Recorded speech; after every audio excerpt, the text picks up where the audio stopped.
అందరికీ నమస్కారం అండి. నిన్న ఏలూరులో జరిగిన వైసీపీ ఆత్మీయ సమావేశంలో కారుమూరి వెంకటేశ్వర గారు కొన్ని మాటలు మాట్లాడారు. రాత్రి నేను ఆ వీడియో చూసి రాత్రి నిద్రపట్టలేదండి. ఎంత భయం వేసిందంటే చాలా భయపడ్డానండి. ఎంత దారుణ భయం అంటే నన్ను ఎవడ కాపాడతాడు, ఆయన చేసిన వ్యాక్స్లో చాలా భయం వేసిందండి. సత్యనారాయణ గారు నన్ను కాపాడాలి, మీరు లాజర్ గారు మీరు కాపాడాలి, సురేష్ గారు మీరందరూ నన్ను కాపాడాలి, అందరూ కాపాడాలి. ఎమ్మెల్యే గారు లేరు ఇక్కడ, లేకపోతే ఆయన కాపాడలు, ఆయన రేపొద్దున వస్తారు, మీరందరూ కాపాడాలి. అంతా భయం వేసి నేను నిద్ర పట్టలేదండి. మా పిల్లలు కూడా అయ్యబాబు నరికేస్తాడంట, పొడిచేస్తాడంట, చంపేస్తాడంట, ఎందుకు నీకు ఇవన్నీ అని చెప్పి చాలా బాధపడ్డారు. ఎంత బాధ అంటే అంత బాధపడ్డారు. కానీ నిన్న ఆయన మాట్లాడిన తీరండి, దొంగలందరూ ఒక చోటకు చేరారు, ఒక ఆత్మీయ సమావేశం పెట్టుకున్నప్పుడు వాళ్ళు ఏం మాట్లాడాలి, ప్రజలకు ఏం చేయబోతున్నారో, ఏం చెయ్యాలి అని మాట్లాడాలి. ఇక్కడేమన్నా పాలన అక్రమాలు జరుగుతున్నాయా అలాంటివి చెప్పాలి. అవి లేవు. గుంటూరు అవతల, గుంటూరు యువతల, అంటే గుంటూరు కాడ నుంచి కడ వరకు నరికెళ్ళిపోతారంట. మళ్ళీ గుంటూరు యువతల కాడ నుంచి, కృష్ణా జిల్లా కాడ నుంచి, గుంటూరు జిల్లా యువతల నుంచి మళ్ళీ ఇచ్చేపురం వరకు ఇంట్లోంచి లాగి నరికి చంపేస్తారు. ఏంటి అన్యాయం? ఏం చేసామండి? మేము చేసిన తప్పు ఏం చేసామంటాం? ఒక నిజాయితీ గల ప్రభుత్వాన్ని తీసుకురావడమా తప్పు?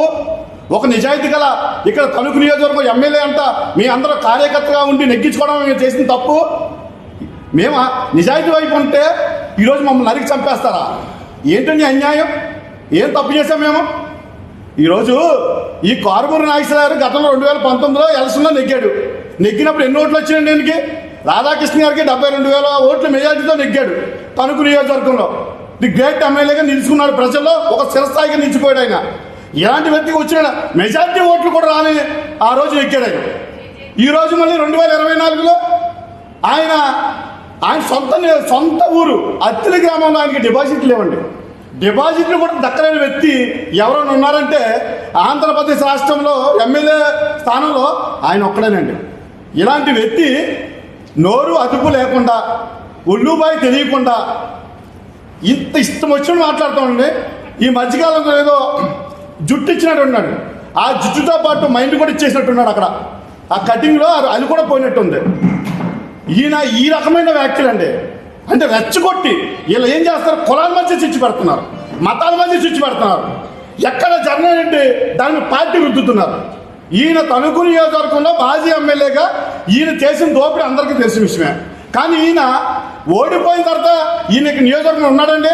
ఎక్కడ లేడండి. ఈయన వారానికి ఒకసారి వస్తాడండి, తగుదామండి, ఒక తట్ట పుట్టకి వస్తాడు, ఏదో బురద వెళ్తాడు, పోతాడు, మళ్ళీ 10 రోజులు కనపడ్డండి. ఈయన వెళ్ళి అక్కడ మీటింగ్లో మాట్లాడతాడు. ఈయన అయ్యా కారుమూరి వెంకటేశ్వర గారు, ఒక్కసారి మీరు గుర్తుపెట్టుకోండి, మీ అధికారంలో ఉన్నప్పుడు జగన్మోహన్ రెడ్డి రాజారెడ్డి రాజ్యాంగం అమలు చేశాడు. రాజారెడ్డి రాజ్యాంగంలో ఒక బీరుకు సంబంధించిన రేటు ఎవరైతే ఓంప్రకాష్ 200 రేటు పెరిగిందని అడిగినందుకు తెల్లారిపాటికి చంపేశారు. తెల్లారిపాటికి సమయం తెలియదు. అలా ఎంతోమంది దళితులు ఎదురు తిరిగినందుకు, సమాజంలో జరుగుతున్న అన్యాయం పట్ల, అభాగ్యుల పట్ల, ఆడపిల్లల రేపు జరుగుతుంటే వీటి మీద మాట్లాడినందుకు అక్రమ కేసులు, అన్యాయంగా ఎవరైనా గట్టిగా మాట్లాడితే అని తెల్లారిపాటికి కనబడకుండా మాటలు చేయటాన్ని, ఇలాంటి రాజ్యాంగం రాజారెడ్డి రాజ్యాంగంలో జరిగింది. కానీ ఈనాడు ప్రజలు విసుకెత్తిపోయి మొత్తం టోటల్ ఆంధ్రప్రదేశ్లో ప్రజలతో వన్ సైడ్ అయిపోయి కూటమి ప్రభుత్వాన్ని అత్యధిక మెజార్టీలో నెగ్గించుకున్న తర్వాత ఇప్పుడు నడుస్తున్న రాజ్యాంగం ఏంటో తెలుసా? డాక్టర్ బిఆర్ అంబేద్కర్ రాసిన రాజ్యాంగం నడుస్తుంది.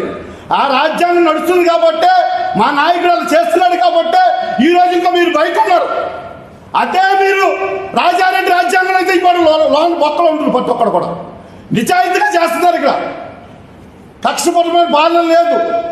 ఎవరైతే అవినీతి చేశారో అలాంటి వ్యక్తుల మీద కేసులు వస్తూ ఉన్నాయి.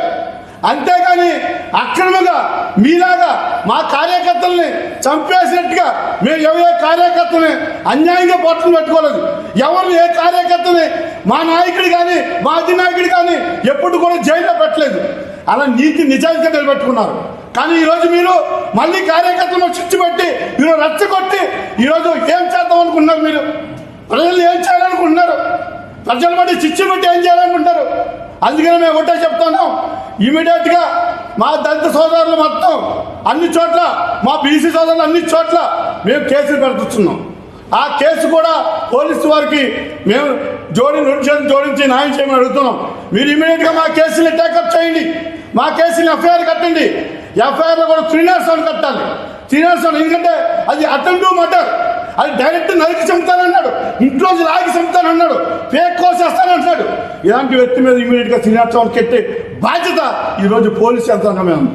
అందుకని మేము పోలీసు వారికి మేము అన్ని కేసుల్లో కూడా మేము ఏదైతే ఈ కార్బన్ నాయకులు చేసిన వ్యాఖ్యలు మీకు కంప్లైంట్తో పాటు వీడియో కూడా జతపరిచి మీకు ఎవిడెన్స్ ఇస్తున్నాం, మీకు సాక్ష్యాధారాలు ఇస్తున్నాం. ఇమీడియట్గా మీరు కేసు కట్టి అతన్ని బొక్కలేవాల్సిన బాధ్యత పోలీస్ శాఖ మీద ఉంది తెలియజేసుకుంటున్నాం. అందుకనే ఇక్కడ ఉన్న కార్యకర్తలు సహనం, మాలో నిజాయితీ ఉంది, మాలో నిబద్ధత ఉంది. మా నాయకుడు చెప్పిన మాట మేము వింటాం. మీలాగా కత్తులు కట్టాలంటే మేము తిరగం, రెచ్చగొట్టే వ్యాఖ్యలు చెయ్యం.